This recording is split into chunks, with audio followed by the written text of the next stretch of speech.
지난주에 이제 이거 하고 수요일 날 집에 가가지고 이제 그 내 원본에 있는 내용을 이렇게 이제 또 교재용으로 또 옮겨갖고 한 5일 동안 했습니다. 이거 까무라진 줄 알았어요.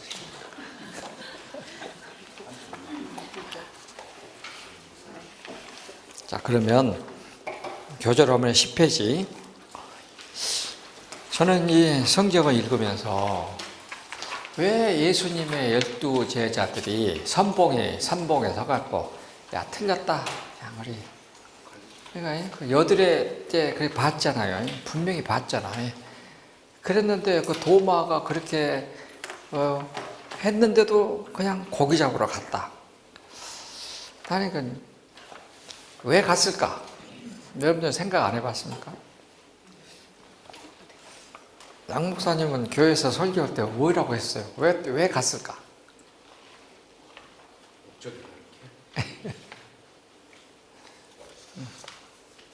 아까 내가 그 탁구 연습할 때 옛날 거 빼고 새 거 넣는다고 그러냐? 지금 이 사람들이 지난 3년 동안 예수님을 따라다니는 기본 목적이 뭐예요? 예수님이 나중에 언젠가는 예루살렘에 가시면 뭐 하실 거다? 왕 된다. 그러면 우리도 한 자리씩 한다. 요 생각이 기본에 깔려 있는 거예요. 그러니까 예수를 믿기는 믿어도 나를 위해서 믿는 거지. 예수님이 이용해 먹으려고. 예수님이 그러니까 난 이런 생각을 해봐요. 예수님이 오병이어를 일으켰단 말이야. 갈릴리 이제 공생이 시작해서 한 1년 반쯤 됐을 때 벳세다 언덕에서 오병이어를 해가지고 5,000명을 먹였어. 그러면 남자만 5,000명이니까 여자와 어린아이까지 합치면 한 10,000명은 좋게 됐을 거라고. 근데 그 사람들을 딱 먹여놓으니까 베드로는 떡하고 물고기 받아갖고 입이 막 찢어졌을 거야. 야, 이 정도면은 이제 이스라엘 사람들 꽉 손에 쥘 수 있겠다. 충분히 예루살렘에 가서 왕 노릇할 수 있겠다. 왜냐하면은 배고픔을 해결했으니까.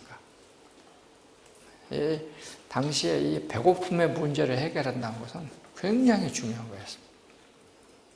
그 영화에도 보면 로마 시대 때 황제들이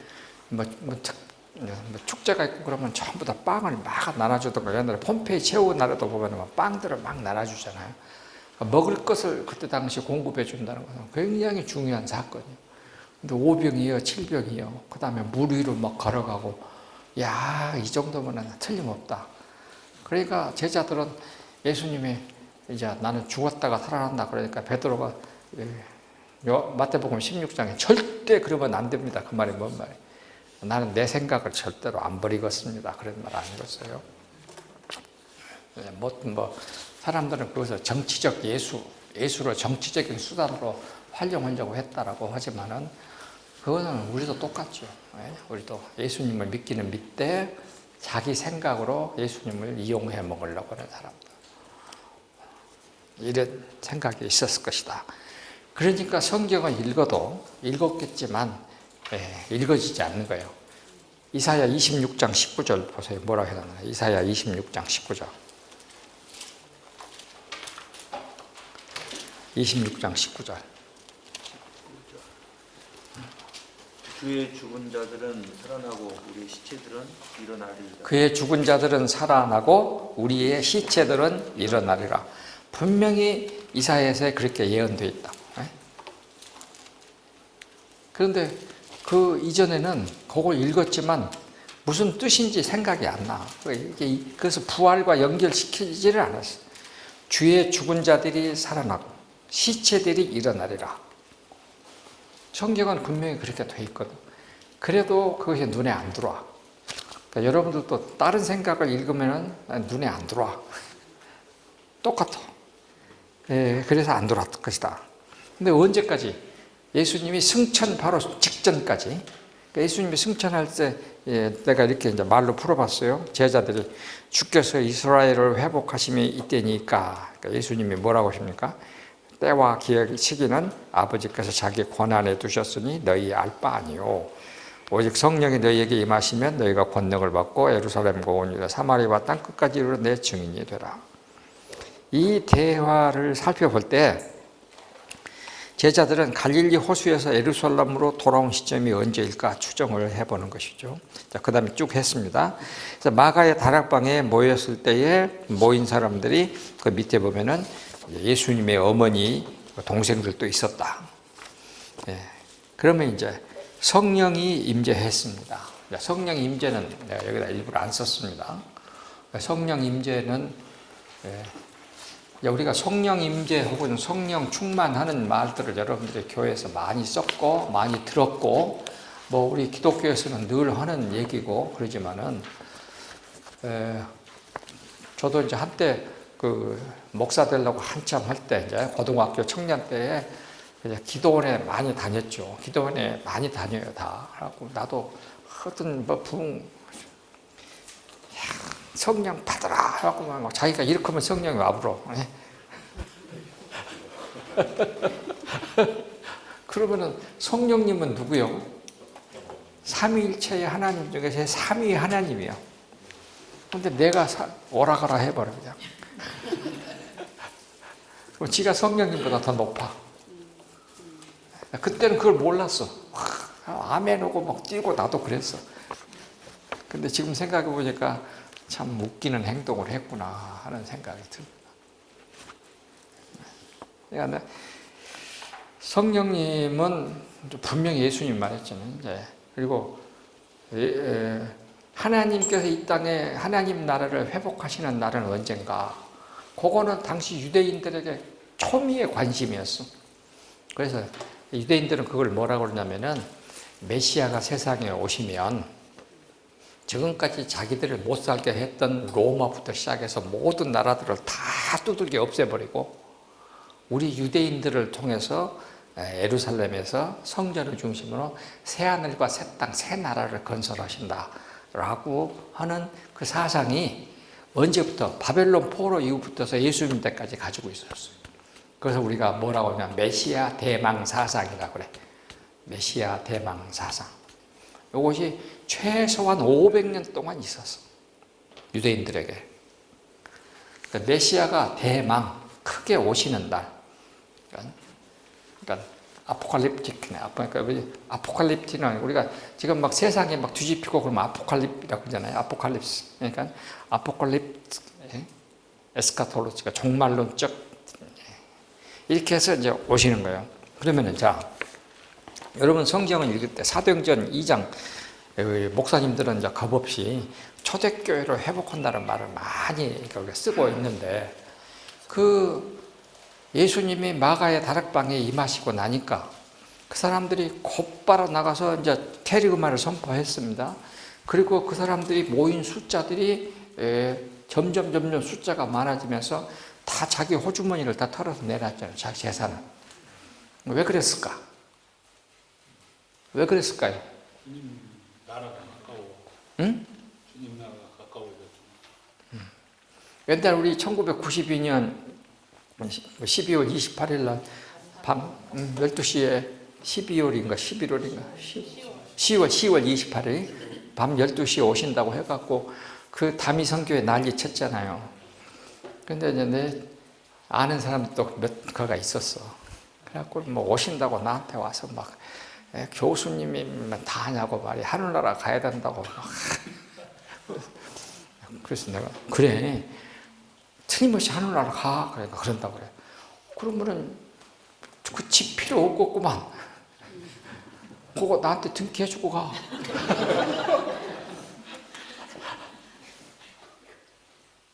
내가 그랬다고. 왜 안 그러대? 예, 이것을 뭐라고 말하느냐?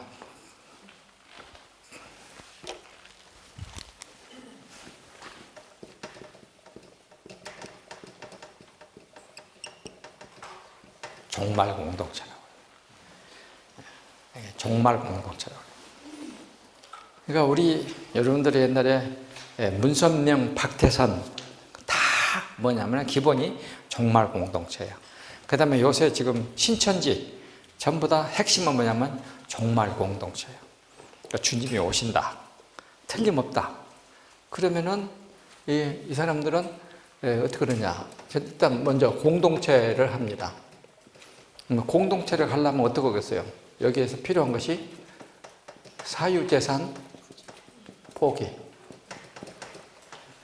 이것이 아주 핵심으로 들어가요. 사유재산을 포기해야 해요. 그리고 가족관계 해체. 이것도 자 끊어서 다 해체가 돼요. 사유재산을 포기하고 가면 그러면서 뭐 하느냐? 통영. 옛날에 구원파 유병헌이가 했던 구원파가 공동체가 뭐예요? 가장 많이 쓰는 용어가 통영. 우리는 서로 다 주고받고 한다. 이렇게 이제 가는 것입니다. 그래서 이 종말 공동체를 했던 이 사람들, 초대들, 예루살렘 교회에서 우리가 그것을 신학적인 용어는 쓰지는 않겠지만은 뭐라고 그러냐면 원시 기독교 공산사회라고 해요.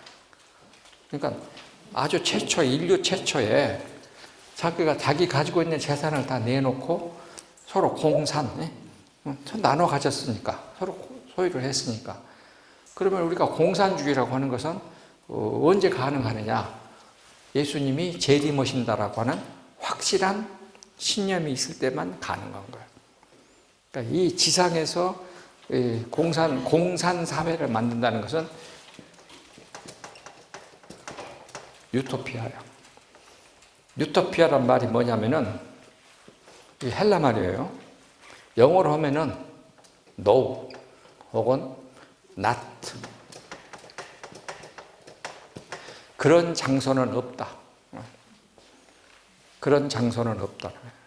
그런 곳은 없다. 우크토포스. 그런 장소는 없다. 이 지상에는 이 유토피아는 없다는 말이에요.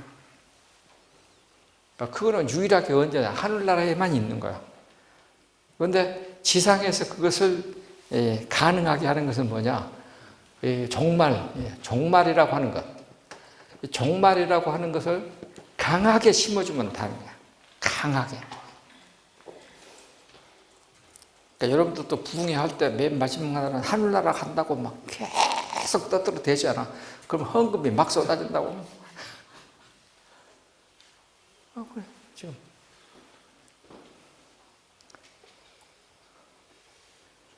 이 종말이라고 하는 것을 이 종말의 때를 아는 사람은 자 마태복음 24장 36절 보세요. 마태복음 24장 36절. 그러나 그날과 그때는 아무도 모르나니 하늘의 천사들도 아들도 모르고 오직 아버지가 아시느니라. 그날과 그때는 아무도 모른다. 종말은 아무도 모른다. 응? 하늘의 천사도 모르고 나 아들도 모른다. 그날은 누구만 아느냐? 오직 아버지만 아시느니라. 왜냐? 천지를 창조하신 분이 하나님 아버지시오. 그럼 천지를 끝내는 것도 누가 하셔야 돼? 하나님이 하시는 거예요. 종말이 언제라고 말하는 것은 하나님께 대한 최고의 큰 도전이고 자기가 하나님보다 높다는 것이. 종말을 말하는 사람은 절대로 가까이 하면 안 돼. 그래서 옛날 한참 유병헌이 떠들어대고 그 다미성교회 떠들 때에 내가 이렇게 말을 했다니까. 이렇게 말했어. 어느 교회 가서 특강을 하면서 여러분이 그때 다미성교회가 얼마나 시끄러웠어요. 또 막을 수가 없어서 한 10년 조금 넘었죠. 그런데 내가 이제 막은 길이 딱 하나 있습니다. 그러면 이제 그 사람들이 말한 대로 1992년 10월 28일 밤 12시야. 그러면 가만히 오라고 귀에다 대고 뭐 이렇게 물어보세요. 천지 창조가 몇 월 며칠이냐? 물어봐라. 끝은 아는데 지금 무엇은 몰라? 시작은 몰라. 그러면은 사정없이 조인트를 까버리십시오. 그러면서 시작도 모르는 놈이 끝을 알아? 사기꾼 하면 된다고 그랬어. 그러니까 하나님은 시작을 하셨어. 하나님이 끝내야 돼.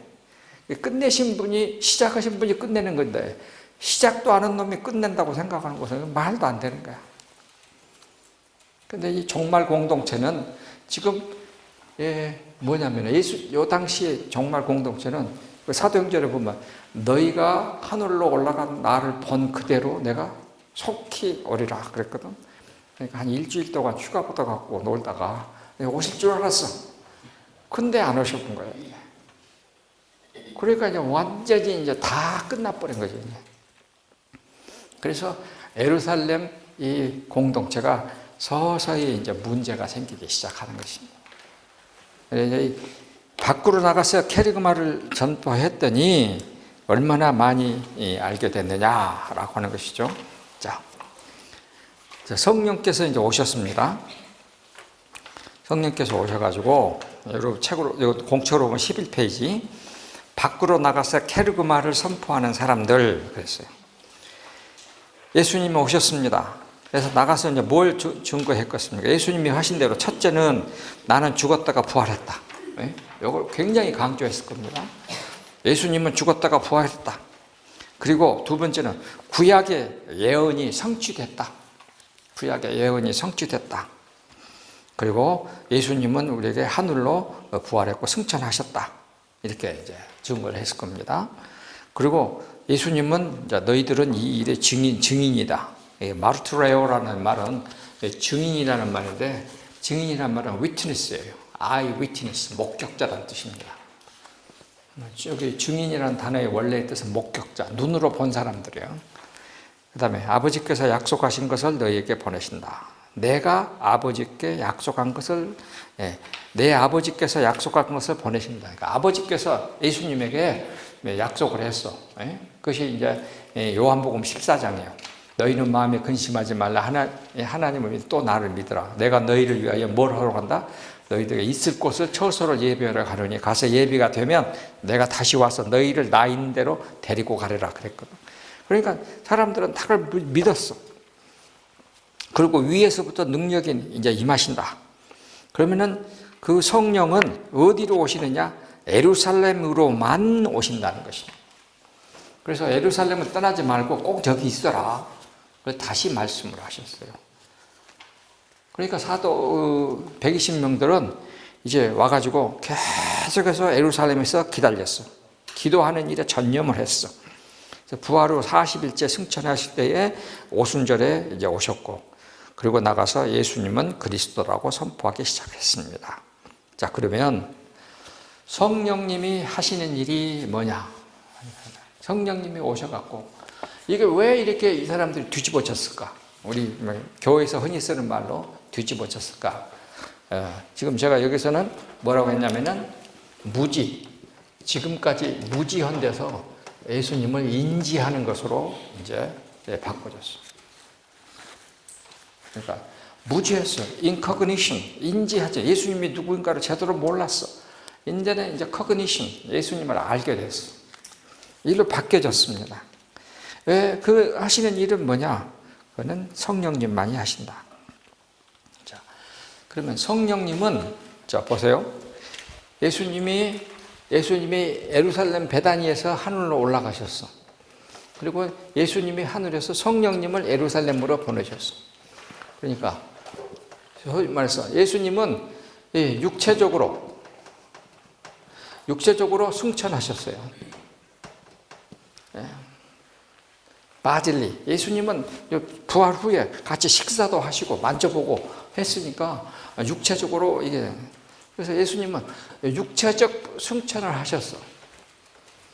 근데 뭘로 오셨느냐? 영적 이 ascension이니까 dissension이야. 영적 하강을 하셨다고. 이거는 이제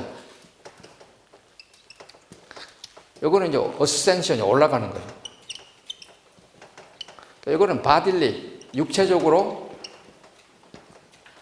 올라가셨으면 여기는 spiritual dissension, 내려오셨어. 여기는 spiritual이에요. 영으로 오셨어. 분명히 성경은 그랬거든. 내가 간 대로 다시 온다. 그런데 어떻게 다시 오느냐? 나는 이제는 영으로 온다.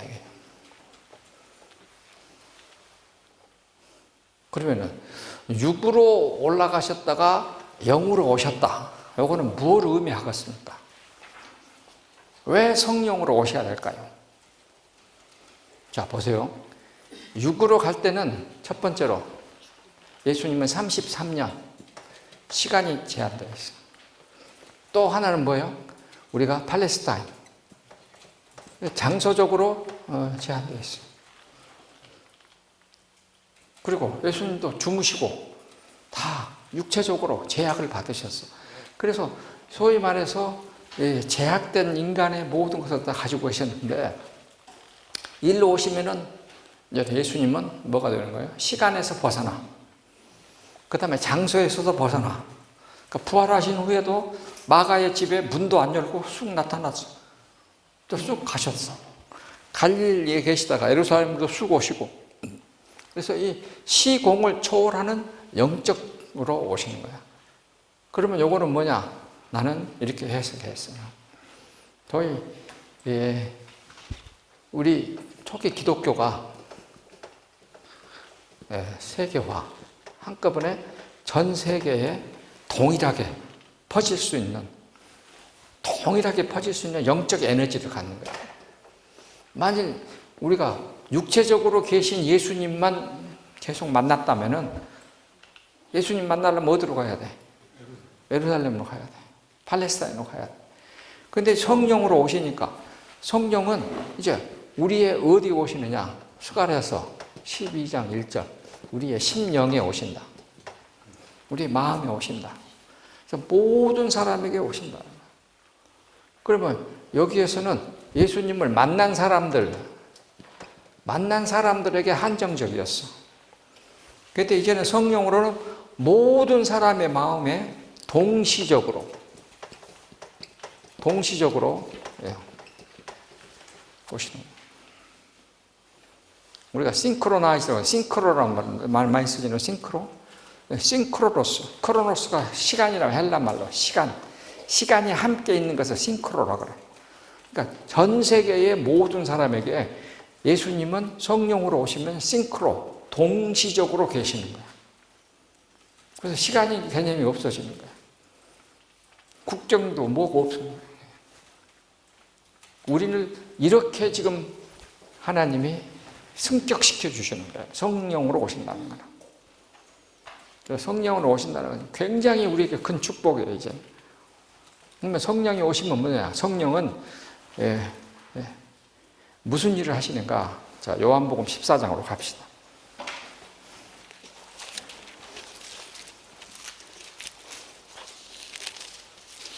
요한복음 14장 26절, 27절. 자, 26절. 보혜사 곧 내 아버지께서 내 이름으로 보내실 성령 그가 너희에게 모든 것을 뭐 하시고 가르치시고 내가 너희에게 말한 모든 것을 생각나게 하시고 27절 내가 너희에게 평안을 준다. 그리고 이 성령님은 너희에게 뭐냐? 14장 17절 진리의 영이다. 진리의 영으로 오신다. 15장 20절에도 진리의 영이라고 그랬어요. 그러니까 성령님은 우리에게 뭘 하시는 것이냐? 가르치시고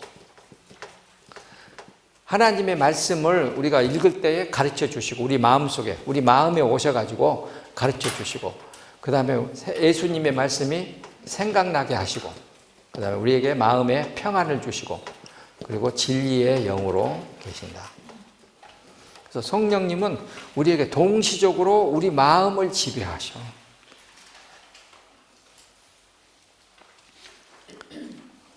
그래서 평안도 우리 마음에 갖게 하셔. 그러니까 여기까지만 해도 요시 때만 해도 정말 공동체로 있을 때는 불안했어. 아직까지는 믿음이 확실히 생기지도 않았어. 그런데 성령으로 딱 오시니까 마음이 완전히 평안해졌어. 그래서 그러면 성경은 누구냐? 성경은 성령이 저자예요. 그러면 우리가 성경을 읽으면 성경을 딱 펴고 읽으면 우리 마음속에 있는 누가 제일 기뻐하겠어? 성령님이. 그래서 그 성령님이 우리 마음에 성령님이 우리에게 뭘 하신다? 가르쳐 주시고 생각나게 하시고 평안하게 하시고 깨닫게 하시고 진리의 영이니까. 그래서 성경을 읽을 때마다 성령님은 그럼 요즘 우리가 어디서 만나느냐? 성경을 읽을 때마다 만난다. 성경을 읽을 때마다 만난다. 그러니까 성령 만나려고 산에 가서 소나무 뿌리 갖고 기도하지 말고 성경을 읽어라. 그러면 성경의 저자이신 성령님이 오신다.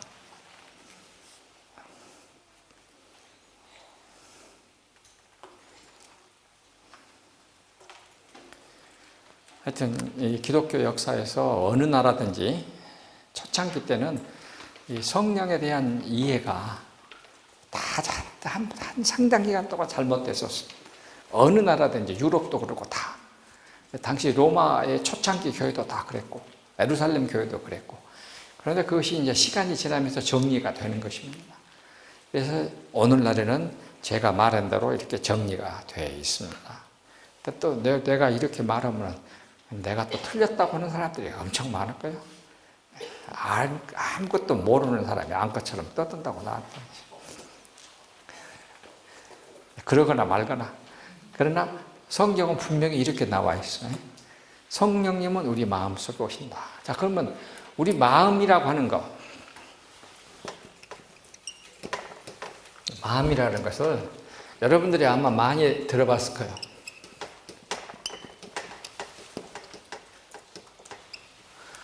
영어로는 이렇게 써졌지만 헬라말로는 푸시케란 말을 많이 들어봤을 것입니다. 이것은 이제 우리의 마음이라고도 번역이 됐고, 우리의 영이라고 번역도 됐고, 사람이라는 말로도 번역이 됐고, 우리 성경은 다 그렇게 여러 단어로 번역이 되어 있습니다. 근데 이 성령님이 우리 마음에 오셔서 하는 일은 뭐냐? 첫째로 우리의 이지적 생각, 우리가 말하는 이지적 생각으로 지식을 갖는 것을 관장하시죠. 제1번으로. 로기죠. 로고스야. 성령님께서 오셔서 우리에게 로고스의 역할을 하죠. 성령님이 오시면은 그냥 다른 그런 것도 있지만 그건 그 다음 일이고, 제일 먼저 성경을 읽을 때에 이 말이 이 말이구나, 이 말이 이 말이구나. 그러니까 예수님도 부활을 위해 엠마오로 가는 제자들에게 나타나서 성경을 풀어서 제일 먼저 하셨어. 성경을 풀어서 설명해 줬어. 알게 해줬어. 그러니까 성령님은 우리 마음에 와서 우리로 하여금 머리로 이해가 되게 만들어 주시는 거예요. 이 말씀이구나, 이 말씀이구나. 이것을 안다 하는 말로 표현하는 거예요. 안다. 그러니까 우리가 이 안다 혹은 지식, 깨닫는다 하는 모든 그 기관이 뭐냐? 우리의 로고스예요. 이건 푸시케, 우리 마음에서 하는 것입니다. 두 번째는 이건 뭐냐면은 투모스, 우리의 분노, 우리에게 분노, 우리에게 격정이라고 할 수도 있고, 하여튼 이런 그 분노, 어떻게 보면은 이모션이야.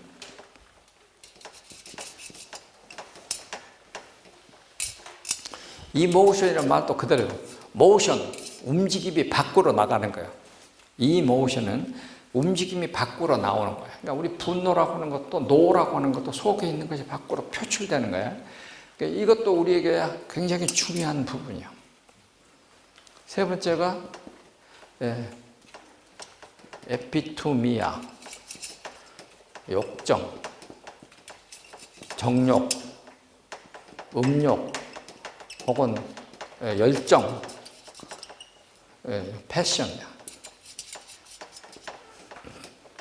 이것도 성령님이 하시는 거예요. 그러면은 우리 마음속에 다 들어있는데 성령님이 오시면 요것과 요거를 통제할 수 있어요. 성령님이 오시면, 이 성령님이 오시면 우리의 이지적인 생각이 원래 기본의 인간에게 주시는 요것이 통제가 돼요. 이렇게 통제가 돼서 요 이지적인 생각이 점점 어디로 가느냐? 하나님 지식으로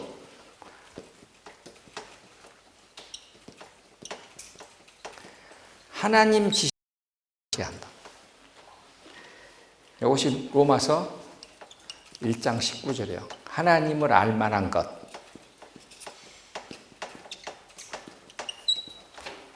이것을 우리가 참 지식이라고 해요. 참 지식에 이르게 한다. 그러니까 참 지식이라고 하는 것은 그냥 요것을 거치지 않고 바로 가는 것이 아니고 요 과정을 거치면서 일로 간다고.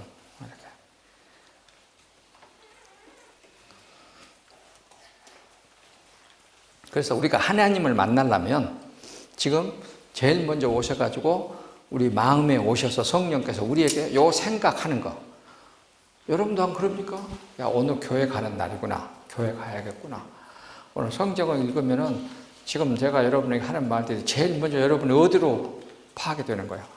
여러분의 마음속에 아, 그렇구나. 그렇구나. 듣고 인지하게 되는 거예요. 인지하게 돼. 무지했다가 인지하게 된다고.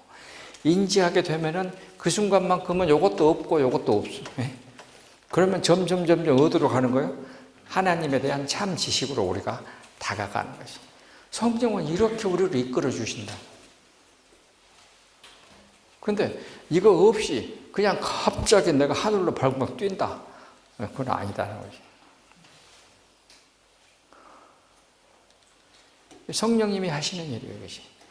그러니까 성령님도 오셔가지고 초기 예루살렘 120명 모여 있을 때에 그 120명이 처음부터 뭐라 예수님의 어머니 예를 들어서 생각해 봅시다. 마리아가 태어나기 전에 천사가 와서 나하고 이렇게 말을 했고 그 말이 이 말이었구나 라고 몸부터 생각해. 이렇게 제일 먼저 이것이 하나님이 원하는 것이었구나 생각을 할 거라고. 이렇게 해서 먼저 알고 하고. 그러면은 지금 성경에 기록되어 있는 예수님의 그 태어날 때 이 얘기를 누가 어떻게 해서 그것이 기록이 됐을까? 예수님의 어머니가 초기 예루살렘 공동체에서 말했지 않겠어? 그러니까 들었던 사람들이 그렇게 기록을 한 거라고. 이렇게 성령님이 오시는 거지. 성령님이 하시는 일이요.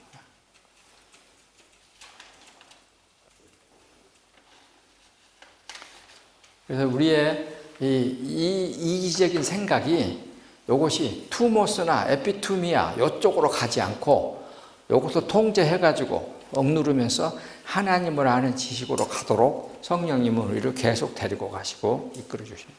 이것이 성령의 충만하게 성령의 지배를 받는 삶이라고 말해야 옳을 것이다. 예루살렘에 모였던 사람들이 그것이 딱 깨닫고 나니까 12제자들은 어쩌겠어. 지난 3년 동안에 우리한테 했던 말씀이 참 이렇게 되겠지. 멍청한 놈이 이제서 깨닫구만. 나 같으면 성령님 더 빨리 보내보지 뭐 그렇게 늦게 보내갖고 우리를 고통스럽게 해요. 그런데 이게 다 타임이 있는데 죽어서 하늘나라에 가셔야지만이 성령님이 오시는 거니까 그때까지는 기다릴 수밖에 없었지. 그래서 이제라도 오셔서 감사합니다. 여러분도 이제라도 오셔서 감사합니다. 우리 이 학생도 이제라도 오셔서 감사합니다. 안 그랬으면 몰라고 지날 것이고 몰라도 괜찮고 지냈을 것인데 이제 와서서 배우니까 진즉 빨리 알았으면 좋았을 텐다는 생각이 드는 거지. 이렇게 이제 바뀌는 거지. 그래서 내가 조금 더 빨리 알았으면 좋았을 것을 그걸 뭐라고 말하냐? 그것이 회개예요. 메타노이아. 그것이 회개예요. 다시 한번 생각한다. 시간이 지나고 나서 후에 생각한다. 메타노이아. 다시 생각한다. 제자들도 끊임없이 이 생각을 했을 거라고. 이 과정을. 무지에서 인지로 바뀌는 거예요. 확실하게 지식적으로 확실하게 딱 심어지니까 에너지가 살아서 죽기 아니면 살기로 나가서 외치는 거죠.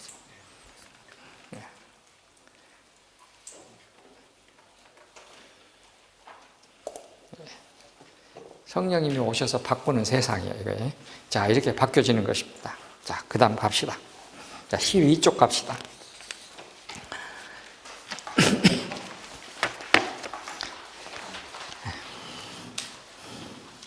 자, 그러면 제가 설명을 했습니다. 12쪽 가운데 5 보세요. 이 부분을 사도들은 성령께서 우리 마음 안에서 마음을 움직여서 다음과 같은 변화의 삶을 살아가도록 이끄신다고 정확하게 요약했다. 잃어버렸던 무엇부터 찾는다? 영광과 감사를 하나님께 돌리게 된다. 그 다음에 잃어버렸던 하나님을 알만한 것, 로마서 1장 19절에 있는 것이 생각이 났다. 회복이 됐다. 그래서 내가 이제는 다시 죄에게 종노를 할 수 없다는 기노스코 테스. 요거 여기 이 헬라어는 말이요, 하나님이 주시는 지식입니다. 이 6장 6절에 있는 이 기노스코, 아는 자란, 여기 자는 하나님이 주시는 지식을 아는 자란 뜻이에요. 내가 이제 하나님이 주신 지식을 아는 자가 됐어요. 그러면 그 다음에 죄가 나를 주장할 수 없다는 것을 아는 자. 그 여기 있는 6.9절에 있는 자는 이제 이기적으로 아는 자란 뜻이에요. 에이도트에서는 머리로, 인간의 지성으로도 충분히 아는 자가 됐다. 그래서 이제는 내가 하나님께 대하여 살아가는 자, 하는 것은 완전히 로기스토스. 내가 그것은 이제는 충분히 머리로 아는 자, 인간의 이성적 지식으로도 아는 자가 되는 겁니다. 6장 9절도. 그렇게 해서 생각하면은 6장 17절 9 전하여 준 교훈의 본을 마음으로 순종하는 자. 우리 교회에 가서 혹은 교회 한 예배 공동체에 가서 거기서 전해준 교훈을 마음으로 순종하는 자가 되는 것입니다. 이제부터서는 교회에서 하는 말이 마음속에 들어오고 마음에 들어와. 옛날에는 교회 가봐도 무슨 말인지 몰랐어. 가고 싶지도 않고. 이제는 교회에 가. 그리고서 10번 지나간 시간들을 부끄러워하는 자가 되는 것입니다. 회개하는 것이 계속 일어나는 거지.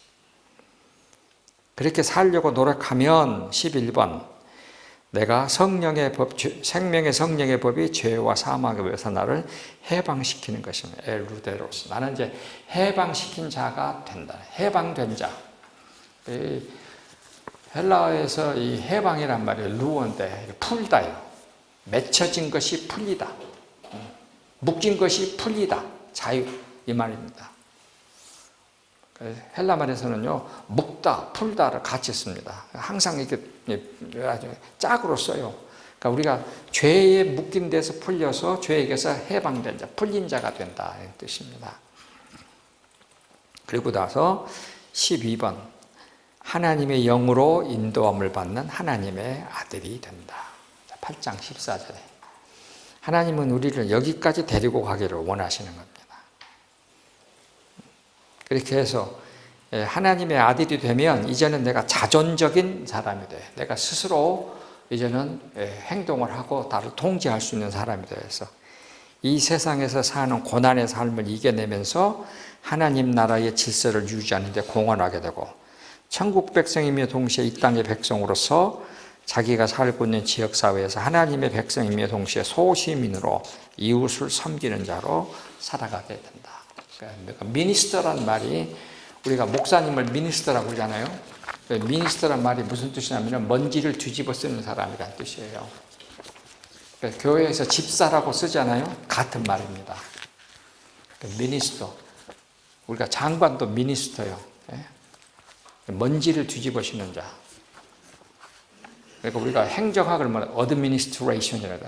그러니까 먼지가 나는 쪽으로, 어드는 향하여니까 그쪽으로 가는 거예요. 그러니까 행정하는 사람은 뭐냐, 먼지를 뒤집어 쓰는 쪽으로 계속 가는 사람이 되는 거예요. 근데 먼지는 딴 사람이 쓰고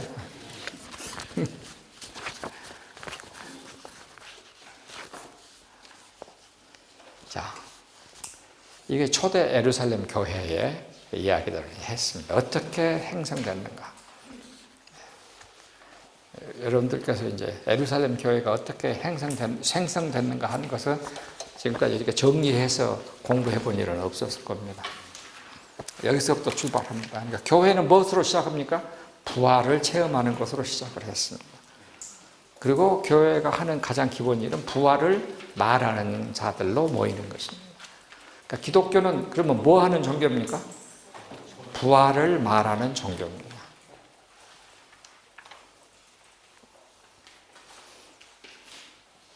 내가 이제 어떤 많은 사람들 그래요. 나한테 질문을 해요. 교회 다니는 사람들에게 예산을 보니까 말이야. 이웃 구제 현금은 전체 예산의 2%밖에 안 되고 교회가 할 일입니까? 하고 나한테 이제 왔어. 인상 쓰고 손길 내갖고 어떤 사람이 왔어. 그래서 내가 물어봤어. 교회는 구제하는 기관입니까? 아닙니까? 응? 구제하는 기관은 아니잖아. 교회는 구제하는 기관 아닙니다. 교회는 뭐 하는 곳이요? 예수님의 부활을 말하는 곳입니다. 성질 내고 왔다가 고개 푹 숙이고 하더라고. 예, 교회는 부활을 말하게 됩니다. 그러면 다 되는 거야. 교회가 부활을 말 안 하고 딴 것을 하니까 지금 문제가 되는 거야. 자, 그 다음에 이제 예루살렘 교회가 어디에서 시작했는가? 예루살렘이라는 단어. 그 제 2장은 그 단어에 대해서 이제 알아보는 것입니다. 그런데 이번 주, 다음 주 25일 밤 예배 시간부터서 25가 5일이죠. 25, 26, 27, 28 새벽까지 내가 송천동에 있는 예은교회에서 부흥회를 합니다. 밤새벽. 그러니까 다음 주는 공부를 못 오고 출석은 거기서 부르겠습니다. 네.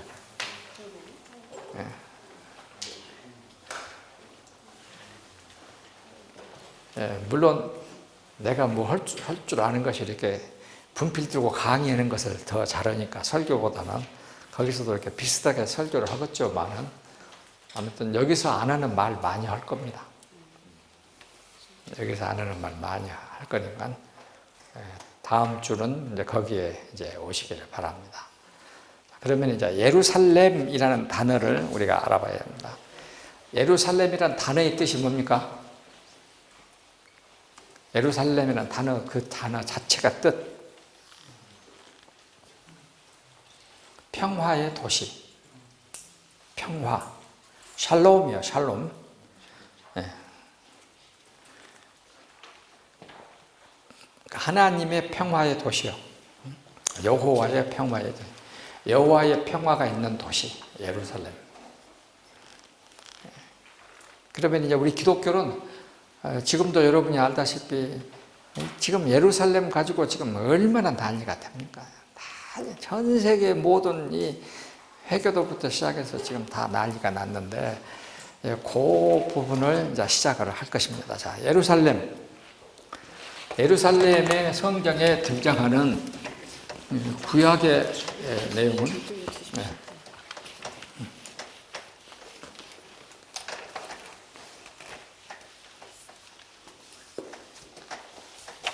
구약은 모리아산 창세기 22장 모리아산입니다. 모리아라는 말은 여호와께서 감찰하신다. 여호와께서 살펴보신다. 여호와의 눈이 있는 곳이다. 이런 뜻입니다. 이 모리아산에서 제일 먼저 이제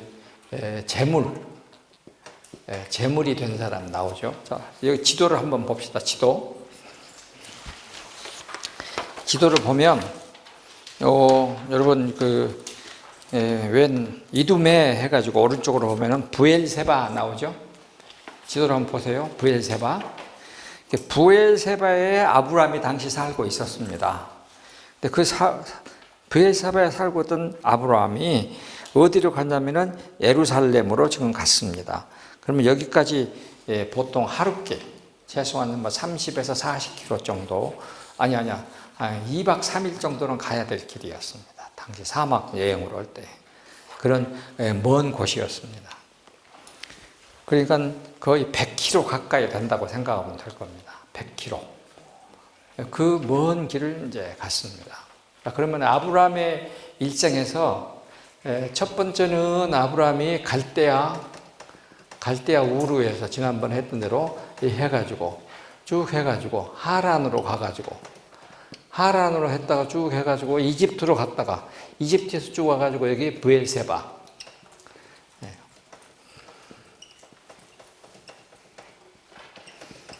브엘세바는 7개의 우물이 있는 곳이라는 뜻입니다. 7개의 우물.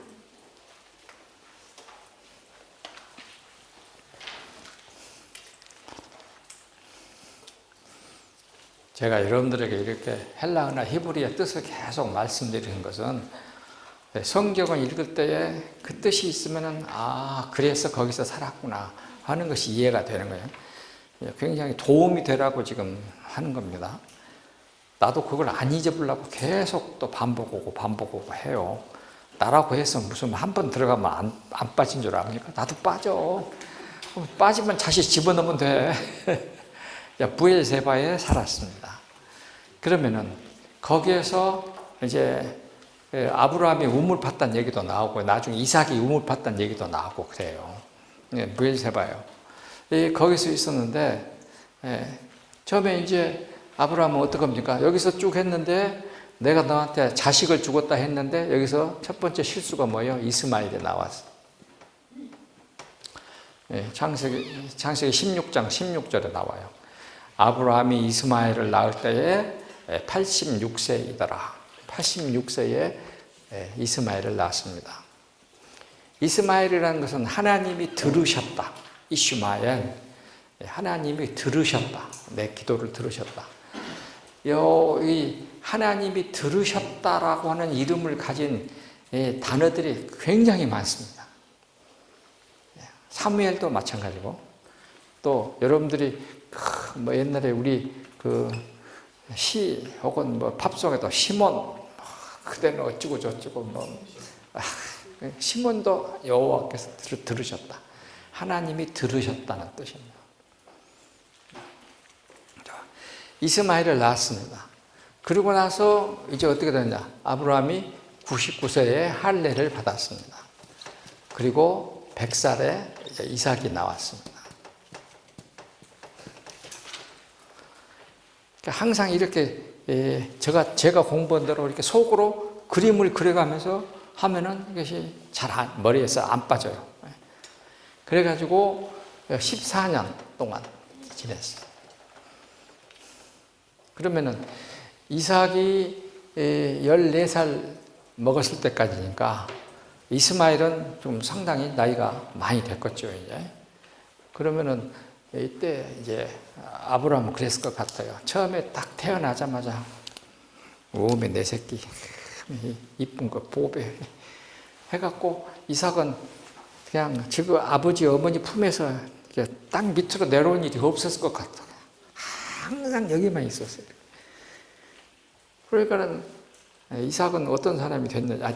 아브라함은 하나님이 자기의 꿈을 이루어진 응답하신 기도의 응답이 이삭이요. 꿈의 응답이 이삭이니까 아브라함은 이루어진 그 꿈을, 그러니까 응답이었던 이삭을 쳐다보느라고 꿈을 이루어 주신 하나님은 머릿속에 빠져버렸어. 우리 다 그래. 막 죽기 아니면 살기로 기도해갖고 하나님의 답이 왔어. 기도가 성취가 됐어. 기도가 성취되면 성취된 기도, 그것을 지키니라고 기도를 성취시켜 주신 하나님은 잊어버렸어. 그러니까 하나님이 이삭한테 아브라함한테 와갖고 아브라함 나도 여기 있어. 나도 쳐다봐. 그거이 뭐냐면 모리아요. 이삭을 갖다 바치라는 말은 이삭을 죽이라는 말이 아니고 나도 좀 쳐다봐. 하나님이 나도 좀 생각해봐. 이 말씀. 그래서 이제 여러분들이나 저나 다 믿음이 좋다고 하는 사람에게 제일 문제가 그거예요. 여기 목사님들 많이 계시는데 목사님들도 문제가 그거예요. 교회 생각은이라고 하나님은 잊어버려. 제일 중요한 것이 하나님을 생각하는 거예요. 하나님 생각은 없고 자기 맡은 일만 생각해. 그것이 하나님께 충성된 일로 생각한다고. 나도 그래요. 나도 우리 집사람한테 맨날 듣는 소리가 그거예요.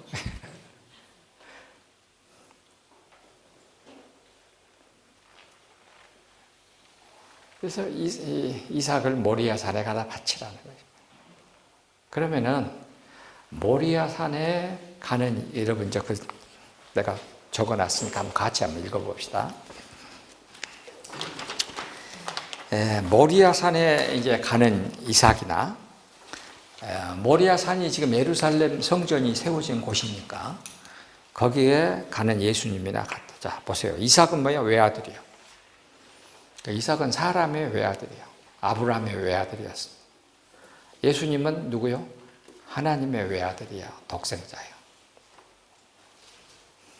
그 다음에 이제 이삭은 아버지가 지금 가서 희생 제물로 데리고 가는 거예요. 예수님도 사람들의 죄에 대한 희생 제물로 가는 거예요.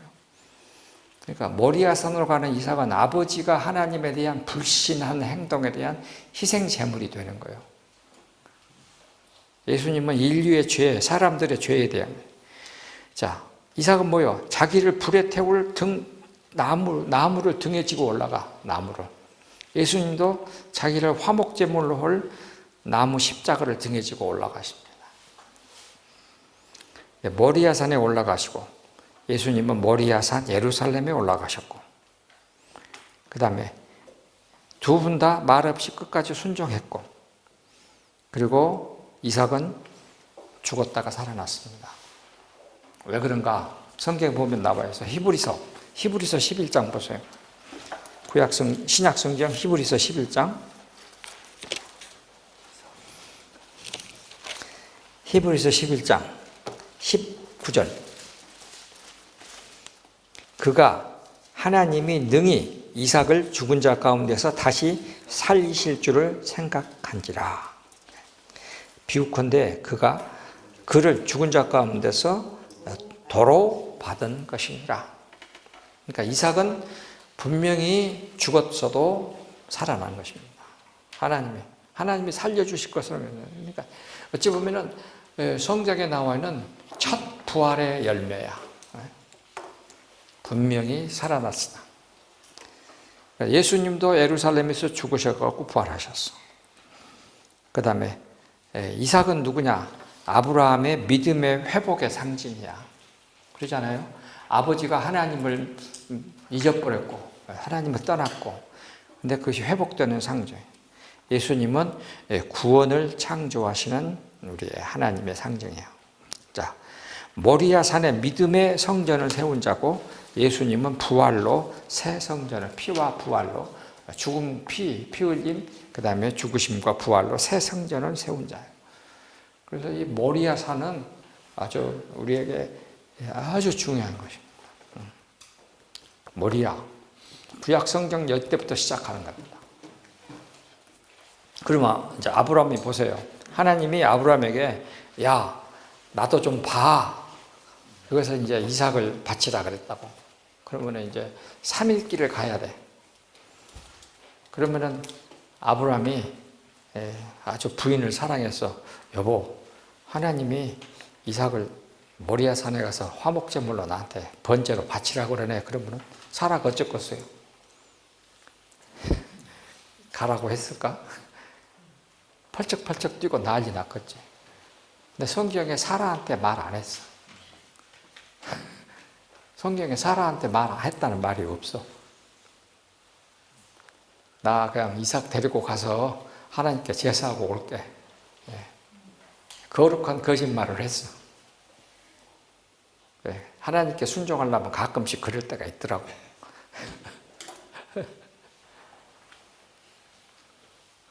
그래서 아브라함이 진짜로 반성하고 회개하고 있다는 표현이 뭐냐면은 아내한테 말 안 했다는 거야. 말하면 안 되니까. 그렇게 해서 모리아 산으로 갔습니다.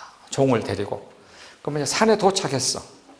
예루살렘 성이요, 해발 800입니다. 800. 그러니까 그 해발로 따지면 요바가 해발 0이요. 바다하고 높이가 같아요. 그 다음에 이 지중해, 이제 사해바다 밑으로 400이요. 사해바다가 400. 그러면은 예루살렘은 800이요. 그러면은 사해바다로 치면은 1200이요. 1200. 그러니까 800 꽂으면은 지금 여기 산, 모악산이 790이요. 언제 내가 거기까지 외웠는지를 모르더만 하여튼 다 외웠어. 모악산이 790이야. 그러니까 모악산 높이요. 그걸 이제 짊어지고 올라가는 거예요. 전주가 아마 도시 자체가 해발 한 200이나 될 거예요. 아마 100이나 200. 그 정도 될 거예요. 또 올라가는 거예요. 근데 딱 도착해갖고 종들한테 너네들 여기 있어. 가. 종들을 또 데리고 안 가지고 가. 종들을 놔두고 가. 만약 종들하고 같이 따라갔으면 이삭을 묶어서 칼을 들었으면 종들이 뭐라 했겠어. 그리고 이제 올라가. 그러니까 이삭의 입에서 나와. 다 있는데 번제용 양이 없습니다. 하나님이 2번 물어봐. 아브라함한테. 아브라함이 아무 말도 안 해. 그 말이 뭔 말이겠어? 하나님이 번제할 양이 없습니다. 그 말은 하나님이 아브라함한테 너 진짜 이삭을 죽일 수 있겠어? 하는 말이겠죠. 확인하시는 거야. 2번. 그런데 이삭이 아주 아브라함이 묵묵히 아들을 데리고 갔다는 것은 그렇게 하겠습니다 라고 하는 그런 답이었고, 아마 이삭도 분명히 알았겠죠. 왜냐하면 이삭이 지금 14살 됐을 때, 그리고 그 한참 후에 올라갔으니까 내가 아무리 생각해봐도 이삭이 한 20에서 한 25까지는 된 것 같아요. 그때쯤 된 것 같아요. 왜냐하면 이삭이 40에 결혼했거든. 그러니까 아직 결혼은 좀 남았고, 그러니까 요 후에 이제 22장이고 24장에 가서 장세기 24장에서 결혼하거든요. 그러니까 아마 이때 이삭이 한 25은 됐을 것 같다는 생각이 항상 했어. 앞뒤로 계산해 보니까. 그런 이삭인데 왜 몰랐겠습니까? 다 알지. 그래서 아버지가 지금 어떤 마음일 것이다 분명히 알고, 대답을 안 하시는 아버지 속에서 나가 이제 죽어야 될란가 보다 하고 생각을 했고, 죽으면 하나님이 분명히 나를 되살려 놓을 것이다 하는 그런 생각을 가지고 갔고. 그러니까 예수님도 겟세마네 동산에서 하신 기도가 뭐예요? 여러분들은 그냥 막 피와 땀을 흘려서 기도했다 이것만 생각할 것인데 그것이 아니고, 성령으로 분명히 말씀하셨거든요. 예수를 죽은 자 가운데서 살리신다. 내가 죽으면 살려낸다. 하나님이 분명히 말씀을 하셨어. 그런데 그게 되나? 하나님으로서는 100% 믿지만 예수님은 사람으로서는 믿어졌다가 안 믿어졌다, 믿어졌다, 안 믿었다. 그래서 예수님이 인간이라고 하는 것을 증명해내는 가장 확정적인 결정적인 증거가 뭐냐면 중에 하나가 겟세마네 동산에서 이 잔을 마시지 않으면 안 마셨으면 좋겠습니다 하는 그 기도예요. 그 기도가 없었더라면 예수님은 사람이었다는 증거가 없어지는 거예요. 근데 예수님은 분명히 사람이었다. 사람으로서 죽음을 두려워하고 죽기 싫어하는 것이 당연한 것이니까 예수님이 인간이었다는 것을 나타내는 가장 중요한 결정적인 증거다 이것입니다.